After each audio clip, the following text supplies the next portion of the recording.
Selamat pagi anak-anak. Untuk mengawali pertemuan kita pada pagi hari ini, khususnya untuk mapel otomatisasi tata kelola kepegawaian, terlebih dahulu marilah kita berdoa menurut agama dan kepercayaan kita masing-masing. Berdoa mulai.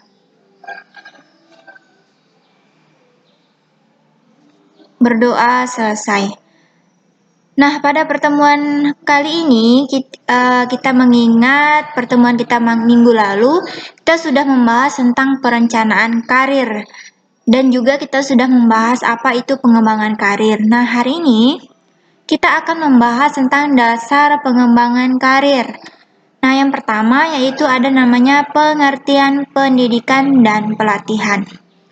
Di sini sangat jelas ditampilkan di PowerPoint, bisa kalian sambil membaca bahwa pendidikan itu merupakan usaha sistematik yang disengajakan yang dibuat oleh sesuatu masyarakat untuk menyampaikan pengetahuan, kemudian nilai, sikap, dan kemahiran kepada ahlinya. Nah, usaha memperkembangkan potensi individu dan perubahan yang berlaku dalam diri manusia.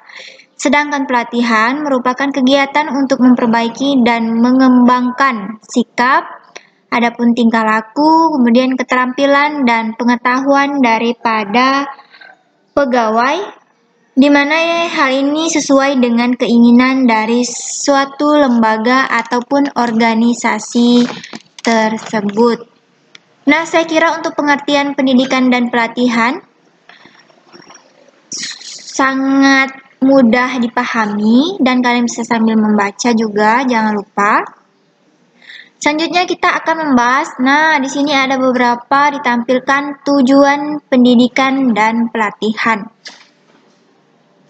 Di sini tujuan pendidikan yang pertama, meningkatkan pengetahuan, keterampilan, keahlian, dan sikap di mana untuk melaksanakan tugas jabatan secara profesional dengan dilandasi kepribadian etika pegawai negeri sipil sesuai dengan kebutuhan instansi. Misalnya saja pengetahuan yang dimiliki oleh seseorang pegawai tersebut sangat dibutuhkan di dalam instansi tersebut atau dia memiliki keterampilan yang lebih, misalnya mendapat suatu penghargaan, itu akan mendapatkan nilai poin yang lebih ketika ia ingin bekerja di instansi atau organisasi.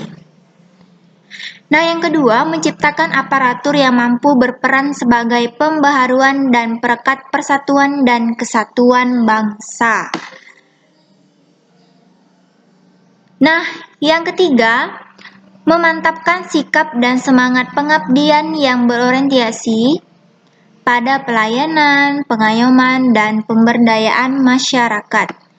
Nah, yang keempat, menciptakan kesamaan visi dan dinamika pola pikir dalam melaksanakan tugas pemerintahan umum dan pembangunan demi terwujudnya kepemerintahan yang baik. Nah, dari keempat tujuan pendidikan dan pelatihan ini, jika kalian kurang mengerti poin-poin dari tujuannya, bisa kalian tanyakan secara pribadi ataupun kalian mencari artinya, kemudian kita bisa saling mendiskusikan apa sih maksud dari tujuan keempat pendidikan ini. Nah, di sini Ibu mengharapkan kita sambil belajar dan sambil membaca ataupun mendengar apa yang Ibu sampaikan. Nah, selanjutnya kita akan membahas perbedaan pendidikan dan pelatihan. Di sini Ibu mengambil hanya 3 poin pendidikan dan 3 poin pelatihan. Sementara di buku kalian itu ada beberapa lengkap. Yang pertama kita akan membahas tentang pendidikan. Nah, perbedaannya, jika pendidikan yaitu proses memperoleh pengetahuan atau informasi, maka pelatihan itu proses mengembangkan keterampilan untuk suatu pekerja atau tugas tertentu. Nah, hubungannya, jika di pendidikan kita sudah memperoleh pengetahuan, maka di pelatihan kita dapat mengembangkan keterampilan atau pengetahuan tersebut sesuai dengan pekerjaan atau tugas yang kita kerjakan. Nah, yang kedua, ada menekankan pada mengetahui. Sementara pelatihan itu menekankan pada melakukan ataupun bisa lebih kecil kita artikan seperti kegiatan untuk melakukan sesuatu. Sedangkan mengetahui itu lebih ingin mencari informasi-informasi mengenai keterampilan kita, pengetahuan kita, dan lain sebagainya. Yang ketiga yaitu menekankan pada mengetahui informasi yang tidak harus berhubungan secara langsung dengan pekerjaan atau karir tertentu. Sedangkan pelatihan menekankan pada tingkat kinerja pada suatu pekerjaan tertentu. Nah, yang dimaksud di dalam pendidikan, di sini dikatakan yang tidak harus berhubungan langsung dengan pekerjaan atau karir tertentu. Nah, misalnya di perencanaan karir kita sudah menentukan kita akan menjadi seorang guru. Nah, menjadi seorang guru tidak harus kita mencari informasi saja tentang seorang guru. Kita dapat mencari informasi atau pengetahuan keterampilan lain yang bisa kita pelajari di dalam kita mencari informasi. Misalnya saja, seorang guru bisa saja menjadi seorang guru, tetapi ketika dia sudah tidak berada di lingkup guru, dia bisa menjadi pembisnis. Ya, seperti itulah yang dapat saya berikan contoh mengenai informasi yang tidak harus berhubungan secara langsung dengan pekerjaan atau karir tertentu. Di sini pengetahuan pendidikan lebih menitik beratkan kepada galilah informasi sebanyak mungkin. Hal itu dapat menambah pengetahuan dan keterampilan kita di dalam proses pelatihan nantinya. Nah, untuk perbedaan pendidikan dan pelatihan, saya kira kalian sedikit mendapatkan gambaran dari yang Ibu jelaskan hari ini. Jika kurang paham, kalian bisa tanyakan langsung, datang ke sekolah atau melalui chat pribadi. Nah, selanjutnya kita akan membahas prinsip-prinsip pendidikan dan pelatihan. Di sini yang pertama ada namanya perbedaan individu, di mana pada saat perencanaan dan pelaksanaan harus tetap diingat adanya perbedaan dari peserta didik, maksud Ibu, dari peserta, baik latar belakang pendidikan, pengalaman, maupun keinginan. Oleh karena itu, sifat dan cara pendidikan dan pelatihan harus direncanakan dan dilaksanakan sedemikian rupa, sehingga pendidikan tersebut memberikan hasil dan manfaat dengan cakupan yang cukup besar. Nah, yang kedua itu namanya analisis jabatan. Pekerjaan akan dapat menjelaskan pendidikan yang sesuai dan harus dimiliki calon pekerja untuk dapat menunjang pelaksanaan pekerjaannya. Oleh karena itu, bahan-bahan yang akan diajarkan harus berhubungan erat dengan apa yang dinyatakan dalam analisis pekerja peserta. Nah, selanjutnya itu namanya motivasi, di mana orang-orang akan bersungguh melaksanakan suatu tugas tertentu bila ada daya rangsangan atau sering disebut dengan motivasi. Demikian juga halnya dengan peserta yang mengikuti pendidikan dan pelatihan. Mereka melihat kenaikan upah maupun kenaikan kedudukan. Nah, hal ini yang dimaksudkan untuk menjadi rangsangan kita dalam melakukan pelatihan ataupun pendidikan. Contohnya saja, misalnya seseorang guru, dia mengajar dengan lulusan S1. Nah, jika dia lulusan S1, maka gajinya itu terbilang cukup kecil. Nah, oleh karena itu, jika ingin gajinya lebih besar, dia harus melanjutkan dengan S2. Nah, hal inilah yang merangsang seseorang untuk bisa melakukan pendidikan atau pelatihan yang lebih tinggi untuk mencapai upah yang diharapkan. Nah, yang ketiga ada namanya partisipasi aktif. Nah, Peserta pendidikan dan pelatihan harus turut aktif dalam pelaksanaan pendidikan dan pelatihan. Nah, oleh karena itu, pendidikan dan pelatihan harus dapat memberikan kesempatan untuk bertukar pikiran antara peserta dan pengajar. Ini seperti dilakukan tanya jawab di antara peserta harus aktif, begitu juga dengan pengajar atau tenaga pendidik juga harus aktif dalam penyampaian atau dalam memberikan pelatihan peserta. Nah, yang selanjutnya ada namanya seleksi peserta pelatihan. Nah, di antara peserta pendidikan dan pelatihan terdapat perbedaan baik pendidikan, pengalaman maupun keinginan. Sehingga untuk menjaga agar perbedaan tidak terlalu besar, maka calon peserta harus diseleksi.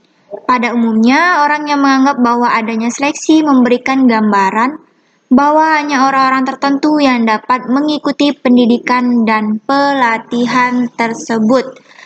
Misalnya, akan dilakukan tes sebelum dia melakukan pendidikan atau pelatihan. Nah, jika dia sudah lulus tes, maka dia dianggap layak untuk mengikuti pelatihan atau pendidikan tersebut. Nah, selanjutnya ada namanya seleksi pengajar. Tidak setiap orang dapat menjadi seorang pengajar yang baik. Nah, jabatan untuk mengajar juga memerlukan kualifikasi tertentu. Karena berhasil atau tidaknya pendidikan dan pelatihan, tergantung ada atau tidaknya persamaan kualifikasi analisis jabatan pengajar dengan kualifikasi analisis peserta. Oleh karena itu, salah satu asas penting dalam pendidikan dan pelatihan adalah tersedianya tenaga pelatih yang terdidik, berminat, dan mempunyai kesanggupan untuk mengajar. Nah, dalam hal ini tidak dianjurkan bahwa peserta lebih berpengalaman atau lebih memiliki wawasan tinggi daripada suatu tenaga pengajar ataupun tenaga pelatih. Hal ini yang harus sangat diperhatikan di dalam seleksi seorang pengajar. Nah, selanjutnya pelatihan pengajar. Nah, pengajar dalam satu pendidikan dan pelatihan harus mudah mendapatkan pendidikan khusus untuk menjadi tenaga pelatih. Harus diingat bahwa tidak semua orang yang pandai dalam suatu bidang tertentu dapat mengajarkan kepandaian kepada orang lain. Nah, ini mungkin sangat berat dilaksanakan bagi seorang pengajar. Bisa saja seorang pengajar itu memiliki kemampuan yang memang luar biasa, tetapi dia tidak mampu untuk mentransfer atau menyampaikan kepada peserta. Lebih tepatnya, dia pintar untuk diri sendiri, tapi tidak pintar untuk menyalurkan informasinya kepada orang lain. Nah, yang selanjutnya ada metode pelatihan. Metode pendidikan dan pelatihan yang diberikan harus sesuai dengan jenis latihan yang diberikan. Metode pemberian kuliah tidak tepat bagi supervisor, meskipun cara seperti ini dapat diberikan pada jenis pendidikan yang lain. Nah, oleh karena itu, pilihlah metode yang tepat yang digunakan untuk atau pada saat pendidikan dan pelatihan. Nah, lagi-lagi pengajar di sini juga dititik beratkan atau lebih banyak harus belajar tentang metode pelatihan. Misalnya saja hal-hal yang harus dilakukan ketika peserta itu harus sebisa atau sepaham mungkin apa yang kita sampaikan. Jangan sampai peserta tidak paham apa yang kita sampaikan. Nah, yang terakhir ada namanya asas belajar. Nah, pada umumnya orang yang akan lebih mudah menangkap pelajaran jika pelajaran yang diberikan dimulai dari hal yang lebih mudah, baru kemudian mempelajari hal yang lebih sulit. Nah, misalnya kita menentukan suatu topik yang mudah. Nah, di dalam topik tersebut kita membuka pikiran peserta didik untuk bertanya kepada tenaga pengajar atau pelatihan. Nah, hal ini akan membuka wawasan belajar seorang peserta. Nah, saya kira untuk prinsip pendidikan secara singkat sudah Ibu jelaskan. Lebih jelasnya kalian bisa membaca di buku sambil mendengarkan penjelasan dari Ibu pada pagi hari ini. Nah, di sini sudah ada manfaat pendidikan dan pelatihan. Sudah sangat jelas di sini Ibu tampilkan. Ibu akan membacakan satu persatu saja. Yang pertama itu bagi organisasi, terwujudnya hubungan yang serasi antara atasan dan bawahan. Kemudian bagi individu, menolong para pegawai membuat keputusan dengan baik. Nah, bagi kelompok kerja, terjadi komunikasi yang efektif. Saya kira untuk manfaat pendidikan dan pelatihan tidak terlalu susah untuk dipahami, karena di sini sudah sangat jelas, jadi kalian bisa membacanya. Nah, yang terakhir kita akan membahas tentang metode pendidikan dan pelatihan. Di sini ada dibagi menjadi 4, di mana yang pertama itu sistem magang. Nah, sistem magang mempunyai prinsip umum yaitu belajar sambil bekerja, ataupun sebaliknya, bekerja sambil belajar. Nah, biasanya magang ini akan dilakukan di luar dari instansi ataupun organisasi di tempat kita akan bekerja, ataupun di tempat kita akan melakukan pendidikan atau pelatihan, di mana untuk supaya kita lebih berwawasan yang luas. Nah, yang kedua ada namanya sistem peragaan. Untuk keterampilan tertentu, seringkali dalam pendidikan dan latihan menggunakan peragaan dengan alat tertentu serta didemonstrasikan cara pekerjaannya. Misalnya saja khusus untuk komputer. Nah, kita diajarkan untuk bagaimana cara mengetik, kemudian apa sih bentuk dari komputer, kemudian peralatan apa saja yang ada dalam komputer. Nah, selanjutnya adanya sistem bimbingan. Dengan sistem ini, pelajar langsung diberikan satu persatu sehingga para pegawai akan lebih cepat memahami pelajaran yang diberikan. Nah, selanjutnya ada sistem latihan praktik. Dalam sistem ini, seseorang lebih ditekankan untuk melaksanakan latihan praktik seperti sesungguhnya agar mereka dapat langsung bekerja. Seperti contohnya tadi, ketika sudah dikasih atau diberikan alat komputer, nah, tenaga pengajar atau tenaga pelatihan di sini mempraktekkan cara kerja komputer tersebut diikuti oleh seluruh peserta pelatihan. Nah, saya kira untuk metode pendidikan dan pelatihan bisa kalian pahami karena ini sudah sangat mudah untuk dipahami jika kalian terus membaca buku ataupun mencari sumber yang ada di internet. Nah, sekian pertemuan kita pada pagi hari ini. Jika ada kata-kata yang kurang berkenan atau penjelasan Ibu terlalu cepat ataupun ada yang salah ataupun kalian lebih memiliki pengetahuan yang lebih luas daripada Ibu, silahkan nanti kalian komen ataupun kalian tanyakan kembali kepada Ibu. Saya ucapkan selamat pagi dan kalian tetap menjaga kesehatan dimanapun kalian berada. Tetap jaga jarak dengan sesama kita. Terima kasih.